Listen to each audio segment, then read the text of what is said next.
আর আরেকটা বিষয়, মূল বিষয় হচ্ছে আমি যেটা বলতে চাই যে এই জুলাই গঠনের এই বিপ্লব গঠিত হওয়ার আগে কিন্তু জামাত, বিএনপি যারাই বলেন, বিরোধী দল যারা ছিল সবাই মজলুম ছিল।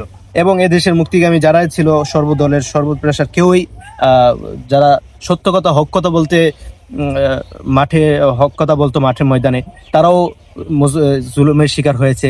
এবং যারাই সর্বপ্রেশার, আপনারা দেখেছেন যে শেখ হাসিনার অন্যায়ের বিরুদ্ধে যারাই কথা বলেছে তারা শান্তিতে থাকতে পারে নাই, ঘরে থাকতে পারে নাই এবং লুকিয়ে অবস্থান করতে পারে নাই। তাদেরকে বিভিন্ন সময় অনেক মানুষকে আপনারা দেখেছেন যে গুম খুন হত্যা করে তাদের এখন পর্যন্ত কোনো হদিস মিলে নেই।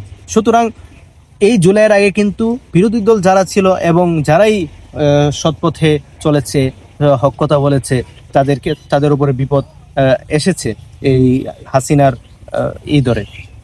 তো সুতরাং আমাদের একটি কথা মাথায় রাখতে হবে যে এই বিপ্লবের আগে কিন্তু সবাই মুসলিম ছিল। তো বিপ্লব হওয়ার পরে কেন আমরা এক একজন এক এক দলে, এক একজন এক এক রকম ভাবে কথা বলে দেশের মানুষের সেন্টিমেন্টকে একদম আলাদা করে দিতেছি? মানুষ আমরা সবাই এক, আমরা সবাই দেশের। এই যে জুলাই বিপ্লবের পরেও দেখা যাচ্ছে এই যে রাজাকার যে একটা শব্দ শেখ হাসিনা বলতো, এই শব্দটা এখনো রয়ে গেছে।